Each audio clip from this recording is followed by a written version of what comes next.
नमस्कार दोस्तों, नजब सेठी साहब पूछ रहे हैं भारत कब फिर हमला करेगा। भारत हमला नहीं करता, भारत जवाब देता है और ऐसा जवाब देता है याद रखा जाता है। पहलगाम जैसे हमलों पर चुप्पी नहीं, जवाब तय है।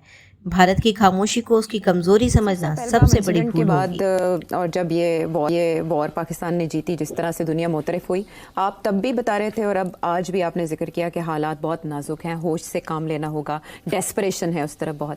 बहुत दिन पहले ही आपने अलर्ट कर दिया था कि भारत क्या कर सकता है। क्या कहा था आपने, वो सुनते हैं। पाकिस्तान के अंदर एक्ट्स ऑफ टेररिज्म जो है वो बढ़ सकते हैं।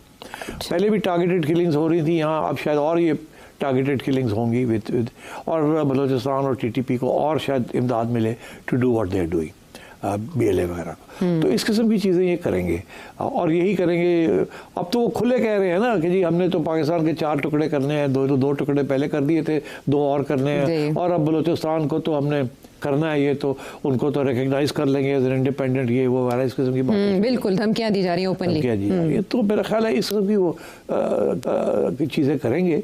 28 दिन पहले आपने ये प्रेडिक्ट कर दिया था और खुजदार का इंसिडेंट हुआ। इससे पहले KP और बलूचिस्तान में भी 12 के करीब दहशतगर्द मारे गए हैं। ये पीर वाले दिन का वाक़या है। आपने जो 2 बातें कही कि ये अटैक्स ज़्यादा हो जाएंगे, वो बढ़ना शुरू हो गए प्रॉक्सीज के ज़रिए, और ख्वाजा आसिफ हमारे DGI SPR और इसहाक डार साहब ये बता रहे हैं कि हमारे पास इंडियन फंडिंग के सबूत हैं बाकायदा, जो ICJ को भी दिए जा चुके हैं, इंटरनेशनल कोर्ट ऑफ जस्टिस को। बट दूसरी तरफ इंडिया अपनी हद धर्मी पर कायम है, वहाँ वो नैरेटिव वही पका रहा है। लेकिन किस हद तक वो इसमें कामयाब हुआ पाकिस्तान के खिलाफ इंटरनेशनल कम्युनिटी को ऑन बोर्ड लेने में? आप क्या समझते हैं कि इंडिया का अभी तक कितना इफेक्टिव रहा अंदाज? देखिए, अब 3-4 पॉइंट्स तो बड़े वाजे हो चुके हैं। हिंदुस्तान का मीडिया, गोदी मीडिया या गोदी का, अब गोदी मीडिया है ना, गोदी मीडिया मगर वो मेरा ख्याल है गोदी मीडिया बेहतर है, क्योंकि वो BJP की गोद में बैठा हुआ है। ठीक, तो गोदी हो या गोदी हो, ठीक है।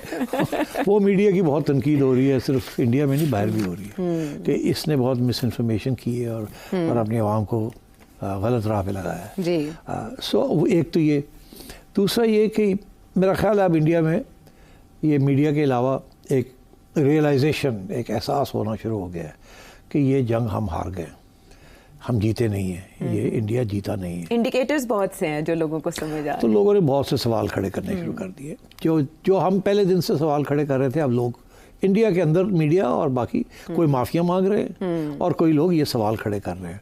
भरा हुआ ट्विटर और भरा हुआ टिकटॉक के इंडिविजुअल्स और कांग्रेस में भी शोर पड़ गया कि ये क्या हुआ है। तो अब बात यह है कि नरेंद्र मोदी और जयशंकर, जो उनका फॉरेन मिनिस्टर, बहुत अंडी सिवियर अटैक है इस वक्त।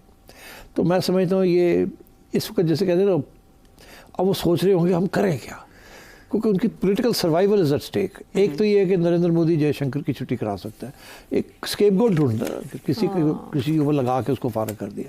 क्योंकि ये जो सारी फॉरेन पॉलिसी थी ना, जो जयशंकर ने इनको कहा होगा कि अगर आप करेंगे तो फिक्र ना करें, सारी इंटरनेशनल कम्युनिटी हमें सपोर्ट करेगी, मैंने सबसे टाइट किया हुआ सबको। तो वो तो हुआ नहीं।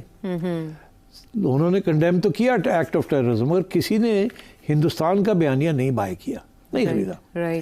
तो बहुत सख्त तकलीफ हुई है इंडियन मीडिया को भी, इंडियन डिप्लोमेट्स को भी, इंडियन जनरल्स को भी, इंडियन पॉलिटिशियंस को भी कि यार ये क्या हुआ। ये तो लोग, किसी ने हमें सपोर्ट नहीं किया। और उधर पाकिस्तान है, 3-4 तो खुल के पाकिस्तान के हक में आ गए, चाइना उनके हक में आ गया, अजरबैजान आ गया, तुर्की आ गया एंड सो ऑन।